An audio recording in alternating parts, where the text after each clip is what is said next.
Voici pourquoi tu devrais commencer dès maintenant l'élevage de poules locales. Oui, je dis bien l'élevage de poules locales, parce qu'à chaque fois on parle d'élevage, plusieurs d'entre vous, vous êtes plutôt tentés, ou beaucoup d'entre vous, vous allez plutôt faire l'élevage de poulets de chair. Je sais que sur ces chaînes, plusieurs fois, je vous ai fait comprendre qu'il n'y a pas que l'élevage de poulets de chair. On a comme ça une multitude de produits, de protéines animales sur lesquelles on devrait se lancer. Et surtout, valoriser et vulgariser les races locales.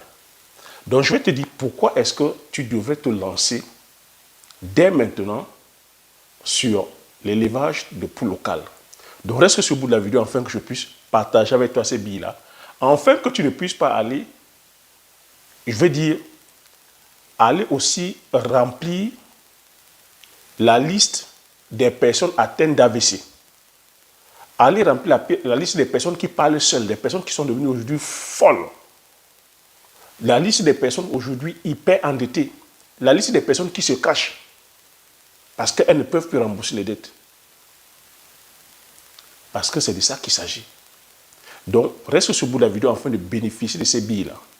Donc, si tu me découvres pour la première fois, je m'appelle Thierry Toukou. Sur la chaîne, je parle d'entrepreneuriat, je parle d'investissement. Le but de la chaîne, c'est afin de valoriser et de vulgariser les produits du terroir africain.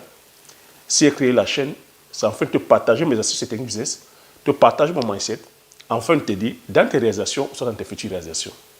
Je suis entrepreneur agricole sur les spéculations telles que le poivre du Cameroun, comme on appelle le poivre de Penja, sur la culture du palmier à huile, sur la culture du résinendron et l'autre comme on appelé appui aux soins d'encens, avec pour finalité de créer une marque spécifique à nous, dont on mettra sur le marché physique et sur le marché virtuel.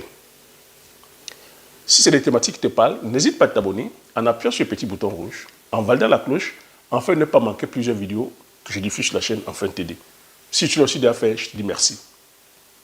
Donc, sur cette vidéo, je vais t'inviter, te demander de te lancer impérativement dès maintenant sur l'élevage de poules locales.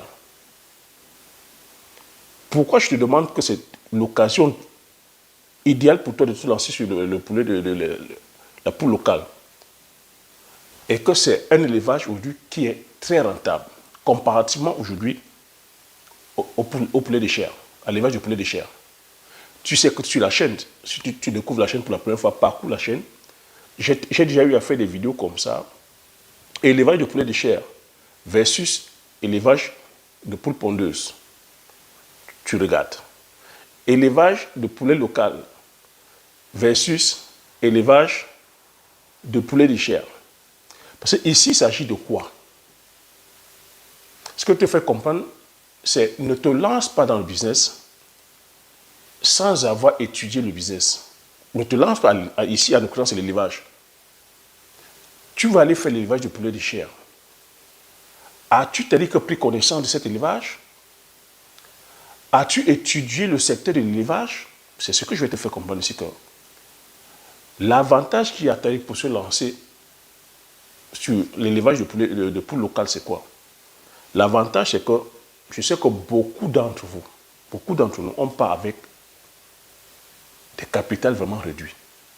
L'avantage sur la poule locale, c'est que ça ne te demande pas énormément de capitaux. Tu peux commencer avec 3 poules, tu peux commencer avec 10 poules, alors que l'élevage de poulet de chair, il te faut commencer avec un minimum de 1000-2000 bandes pour pouvoir t'en sortir. L'élevage de poules locales ici, ça ne te demande pas une expertise quelconque, ça ne te demande pas une grosse formation. Tu vois? Tu peux commencer, comme je t'ai dit, avec tes 5 poules, un coq, ou tes 10 poules, 2 coqs. Tu commences ton élevage. L'élevage de poules locales, comparativement au poulet de chair, ça ne te coûte pas en termes de construction de bâtiments. Tu vois, en termes de construction de bâtiments, tu as besoin de quoi pour l'élevage de poules locales? D'une petite cabane, avec les matériaux de récupération, tu peux commencer à faire ton élevage. Donc tu vois qu'avec l'élevage de poules locales, avec 30 000 francs, tu peux commencer déjà à faire ton élevage de poules locales. A contrario, avec l'élevage de poulets de chair, tu ne peux pas. La construction d'un bâtiment en poulet de chair, c'est minimum 7 millions. Avec l'élevage de poules locales, tu peux commencer, tu vois, tu as dit, ce n'est pas un problème d'espace. Avec l'espace que tu as, tu commences. L'élevage de poules locales, l'avantage aussi, c'est que, en termes d'approvisionnement, en termes de matériel génétique, dont des poussins, tu es autonome. J'ai partagé avec toi la stratégie que tu peux mettre en place afin de pouvoir avoir, développer plusieurs sujets. Donc tu peux commencer avec 5 poules, avec 5 poules, 10 poules, 2 coques. Le système ici, c'est que tu vas laisser que les coques vont accoupler les poules. Les poules vont entrer, vont pondre. Le système, si tu veux multiplier, avoir plusieurs sujets, c'est que tu enlèves les œufs, tu mets dans une couveuse. Au bout de 21 jours, ça va éclore. Tu élèves, tu fais je veux dire, tu ramènes les poussins, dans le département, chauffeuse, ainsi de suite. Le but, c'est quoi ici? C'est que lorsque tu enlèves les œufs, puisque le problème, le souci qu'on trouve sur les poules locales, c'est que les poules locales ne pondent pas assez d'œufs. Donc, pondent 12 œufs, au bout de 12 œufs, couvre les œufs. Donc, la tactique ici, c'est que tu enlèves les œufs, ça va comme ça, c'est-à-dire que troubler le cycle hormonal de tes poules, et les poules vont continuer à pondre continuellement. Parce que lorsqu'elles ne voient pas les œufs, elles se mettent à pondre. Au bout d'une semaine, elles se mettent à répondre. Tu vois? Ça, c'est la tactique. Avec une couveuse, la couveuse aujourd'hui, c'est quoi? Tu as des couveuses de 45 000 francs, ça dépend de tes budgets, tu as des couveuses. Tu vois que ça contrecarre le fait que d'aller acheter les poussins. Quand tu es sur l'élevage de poulets de chair, l'approvisionnement en poussins, c'est terrible. C'est un parcours de combattant. On est à chaque fois comme ça en pénurie de poussins. Il faut comprendre que ces poussins-là, on les importe de l'Occident. Donc, sur le plan géoéconomique, ce n'est pas bien pensé. Parce que tu n'enrichis pas l'économie telle que de ton pays. C'est les autres qui produisent. Et on nous vend. Donc, tu vois que si tu commences comme ça, tu mets la stratégie que j'ai mise avec la couveuse, tu vas multiplier tes sujets, tu seras autonome sur le plan des sujets. Parlons maintenant sur le plan de l'alimentation. Voilà un gros handicap aussi qui est là. Parce qu'il faut comprendre que sur l'élevage, le poste qui coûte cher, c'est l'alimentation. Surtout sur l'élevage des poulets. L'alimentation occupe au moins 80%. Tu vois? Je t'ai dit que le bâtiment, ça coûte déjà dans les 7 millions. L'alimentation, maintenant, c'est 80% du budget. Et l'alimentation est composée de quoi? De soja, de maïs, des sels minéraux que nous n'avons pas sur place à l'heure où je te parle. Le Cameroun, il y a une pénurie en termes de céréales, de maïs, de soja. Dans le secteur de l'élevage aujourd'hui, l'alimentation, c'est-à-dire qu'il y a rupture d'aliments. Donc tu vois que la personne qui va élever les poulets de chair sera en rupture d'aliments à chaque fois. Et même lorsque tu arrives à trouver, c'est à prix d'or. Le sac de maïs est passé aujourd'hui à combien? Le kilo de maïs coûte combien aujourd'hui? C'est à plus de 200 et poussières de francs CFA. Donc tu vois que c'est un coût supplémentaire sur ta production, c'est-à-dire que de protéines en termes de poulet de chair. Or que toi, qu'est-ce que tu vas faire? Avec les poules locales, tu construis ta petite cabane, tu mets un enclos pour que les prédateurs ne pénètrent pas. Les prédateurs, si c'est les chiens, c'est les humains, les éperviers, tu fais bien. Tu fais un petit parcours où tu mets les arbres. Ces arbres-là, tu peux mettre par exemple le moringa, parce que le moringa est très riche en protéines, aussi le moringa. Tu peux mettre d'autres arbres fruitiers.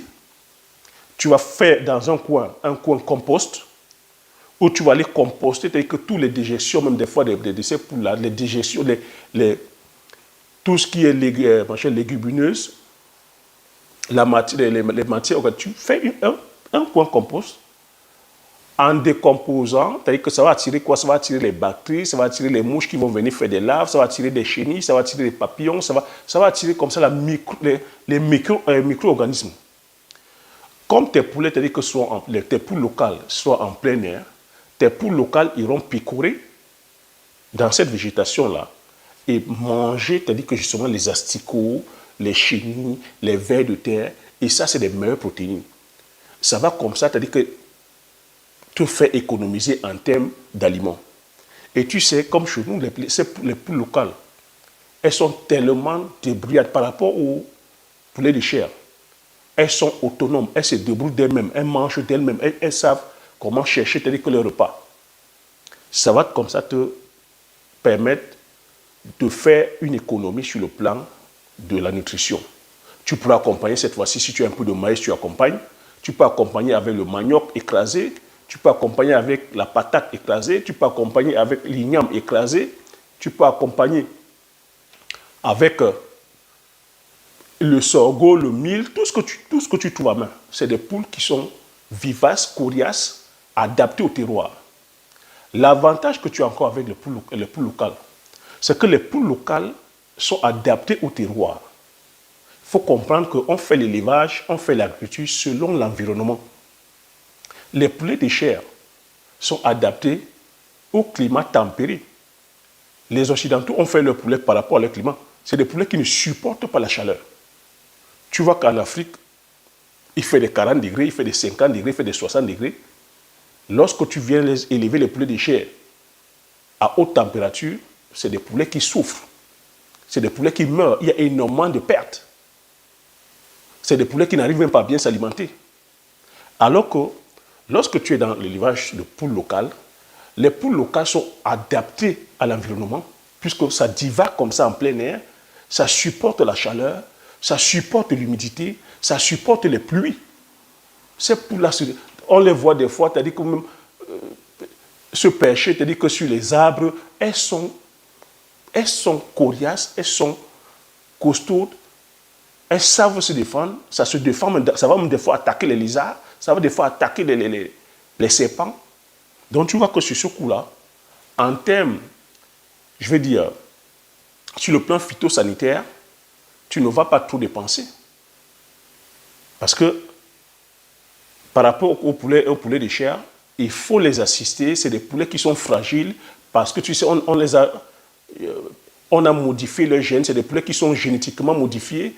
Donc c'est des poulets qui sont élevés, c'est-à-dire qu'en bactéries, c'est-à-dire que entassés au même endroit, qui ne voient pas le jour, dont ils sont en pleine promiscuité, ce qui favorise le développement des bactéries.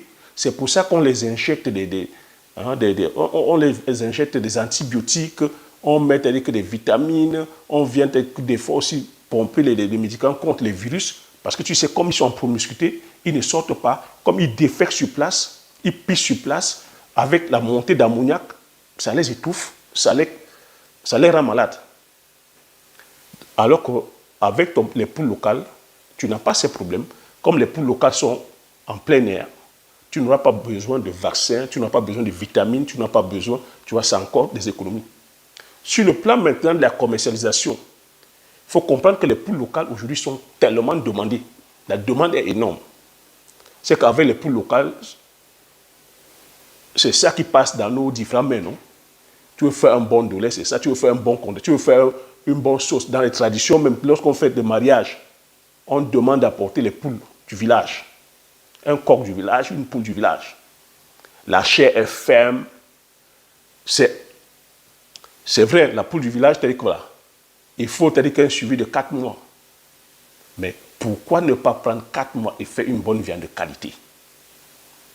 Comparativement, parce que beaucoup vont faire les poulets de chair, parce qu'au bout de 45 jours, c'est sorti. Donc, il y a un marché.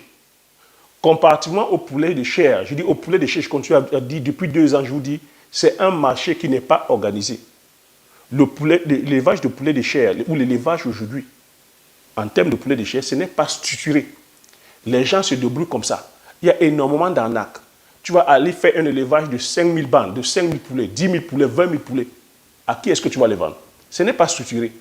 On a énormément d'arnaqueurs en tant que grossistes qui viendront prendre tes produits et vont disparaître dans la nature.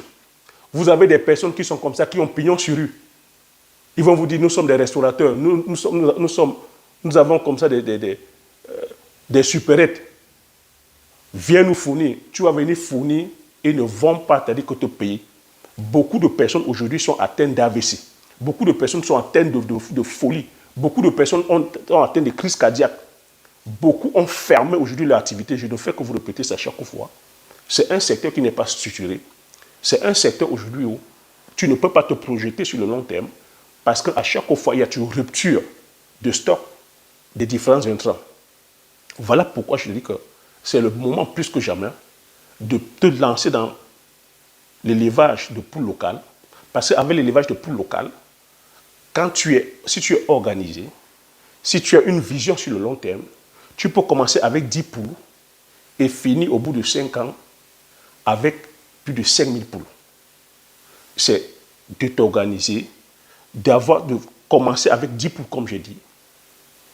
De ne pas t'aider que justement minimiser les 10 poules. De te dire, je commence avec 10 poules, mais ma vision sur 5 ans, c'est de finir avec 10 000 poules. C'est comme ça qu'on peut faire. Et c'est aujourd'hui un système où, si on veut aussi lutter contre le manque de protéines animales, dans chaque maison, on devait avoir 3 poules, un coq, afin qu'on puisse lutter contre le manque de protéines animales. C'est comme ça qu'on peut faire pour pouvoir lutter, et je dis contre les protéines animales. Dans chaque maison, 3 poules, un coq, ça va faire quoi? Ça va nous fournir les œufs de table, si on veut les œufs de table. Ça peut nous fournir aussi en termes de protéines, la même stratégie que j'ai expliquée. On laisse les poules féconder, éclore, et derrière, les poussins qui vont sortir vont devenir des poules et vont comme ça permettre à ce qu'on puisse avoir de la protéine animale. Voilà la stratégie que je voulais partager avec toi. Je ne sais pas si tu as aimé. Si tu as aimé, laisse un like. Parce que la stratégie que je te donne va te renseigner. Mais je sais que c'est en train de bousculer les mentalités. Beaucoup de personnes sont aussi en train de penser à cela. Ne te lance pas dans l'élevage de poulet de chair parce que tu as entendu que c'est rentable. Va sur le terrain. Va retrouver les acteurs. Va auprès des pairs. Ils te le diront. Depuis 2 ans, je vous le dis. Mais vous voyez que les langues sont en train de se délier. Les personnes qui se sont lancées sont en train de vous dire. Beaucoup se sont lancés et n'ont que eu leurs yeux pour pleurer. Je parle ici de l'élevage de poulet de chair. Je t'attends dans les commentaires. Donne-moi ton avis dans les commentaires. Mais partage massivement la vidéo autour de toi afin que vous soyez comme ça plusieurs à être informés de ce sujet-là. Abonne-toi si tu n'es pas encore abonné, afin de pouvoir faire grandir la communauté des visionnaires. Comme j'ai coutume à dire, l'information c'est la connaissance c'est la richesse. Une fois que tu as ces informations, tu appliques tes stratégies et tu passes l'action massivement afin d'impacter ta vie et impacter la vie de tous ceux qui t'entourent. Sur ce, je te dis merci. Aux prochaines vidéos. Ciao.